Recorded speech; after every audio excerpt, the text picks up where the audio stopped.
12.2లో 7వ సమస్య యొక్క సాధనను నేర్చుకుందాం.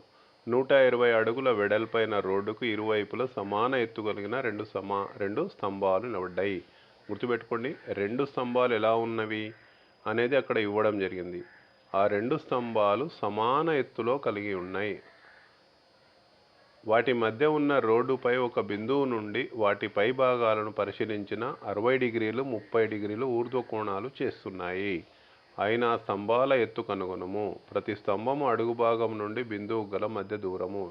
సమానంగా ఉన్నాయి కాబట్టి రెండు స్తంభాలు ఈ విధంగా వేసుకుంటాం. వీటి మధ్య దూరం ఎంత ఉందంటే 120 మీటర్లు లేదా అడుగులుంది.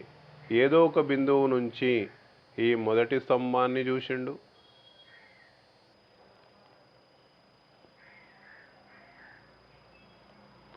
ఒక బిందువు నుండి మొదటి స్తంభం పై భాగంలో చూసిండు, తర్వాత రెండవ భాగాన్ని కూడా చూసిండు.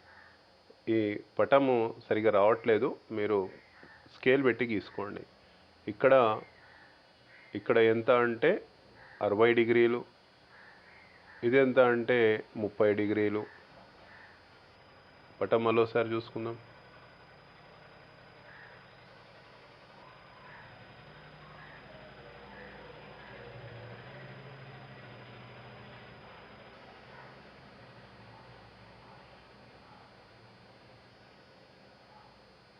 సమాన ఎత్తులో ఉన్నటువంటి రెండు స్తంభాలు, వాటి మధ్య దూరం 120 డిగ్రీలు. ఏదో ఒక బిందువు నుండి మొదటి స్తంభం యొక్క పైకొనం చూసిండు. అదే ప్రాంతం, అదే పరిశీలక స్థానము నుండి రెండవ స్తంభం యొక్క ఎత్తును చూసిండు. ఇది మనకు పటం.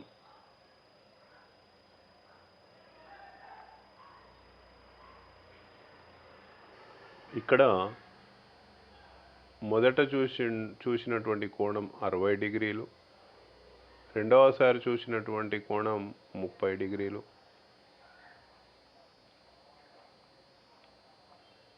ఏబి ఒక స్తంభం, సిడి ఒక స్తంభం. ఈ అనేది పరిశీలకుని స్థానం. ఈడి ఎంత ఉందో తెలియదు, దీన్ని ఎక్స్ అనుకుంటే ఇది 120 - ఎక్స్ అవుతుంది. ఎందుకు అంటే బి నుంచి డికి ఉన్నటువంటి దూరం 120 అడుగులు. కాబట్టి మనం కనుక్కోవలసింది టవర్ యొక్క ఎత్తు. కాబట్టి ఏ ఒక్క టవర్ కనుక్కున్నా రెండోది సేమ్ ఉంటుంది. చూడండి, ఇది 60 డిగ్రీలకి ఇది ఎదుటి భుజం, 60 డిగ్రీలకి ఇది ఆసన భుజం, 30 డిగ్రీలకు ఇది ఎదుటి భుజం, 30 డిగ్రీలకు ఆసన భుజం. ఎదుటి భుజానికి ఆసన భుజానికి ఉన్నటువంటి నిష్పత్తి ఏది అంటే ట్యాన్. సో ఈ సమస్య సాధనకు మనకు ట్యాన్ ఉపయోగించాలి. సమస్య సాధన చూడండి. రెండు టవర్లు, దీని యొక్క ఎత్తు హెచ్, దీని యొక్క ఎత్తు కూడా హెచ్. ఏబి ఇంత కూడా రాసుకొని మొదట సిడిఈ ఎక్కడుంది చూడండి. సిడిఈ, ఈ సిడిఈ లోపల 60కు ఇది ఎదుటి భుజం, 60కి ఇది ఆసన భుజం. కాబట్టి h/x ఎదుటి భుజం బై ఆసన భుజం. tan 60 యొక్క విలువ ఎంత అంటే √3/1. అడ్డగుణకారం చేసుకుంటే h = x √3 ఒకటి వచ్చేసింది. నెక్స్ట్ ఇంకో త్రిభుజం తీసుకోండి, ఏబిఈ.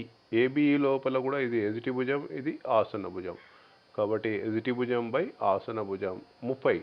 tan 30 విలువ 1/√3. ఇప్పుడు క్రాస్ మల్టిప్లై చేసుకుంటే 120 × 1, 120 - x h √3 h √3. 120 - x h √3. ఇక్కడ h యొక్క విలువను నేను ప్రతిక్షేపించుకుంటున్నా. ఎక్కడిది అంటే ఇది h అంటే ఎంత అంటే x √3. చూడండి, x √3. √3 × √3 ఏమవుతుంది? 3 అవుతుంది. xకు x, ఇక్కడ -x ఉంది, కుడివైపుకి వస్తే +x అవుతుంది. ఓకేనా? చూడండి, h యొక్క విలువను x √3 ప్రతిక్షేపించుకుంటున్నాను. ఇవి రెండు గుణాకారం. √3 × √3 3x, -x ఎడమ వైపున ఉంది, కుడివైపుకి వస్తే +x, 3x + x 4x అవుతుంది. 4 ఇంటూలో ఉంది, ఇక్కడ పోతే డివైడెడ్ బై 4 × 4 = 4 × 30 120 కాబట్టి x is equal to 30. X అంటే ఏంటిది? ఇక్కడ ఉన్నటువంటి దూరం, మొదటి దూరం. DE is equal to 30. BE ఎంత ఉంటుంది? 120 మైనస్ ఎక్స్ కాబట్టి 120 minus x is equal to 90. మళ్ళీ స్తంభం యొక్క ఎత్తు కావాలి. ఎత్తు ఎక్కడికి వెలుస్తుందంటే ఇది H is equal to x root 3. H is equal to x root 3. X అంటే ఎంత వచ్చింది నాకు? 30.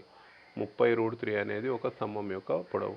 ఒకవేళ 30 ఇంటూ రూట్ 3 మొత్తం విలువ కావాలంటే 30 ఇంటూ రూట్ 3 విలువ 1.732. ఈ విలువను మనము వేసుకోవాల్సి ఉంటుంది. ఇంటూ చేస్తే వస్తుంది. ఇది జవాబు.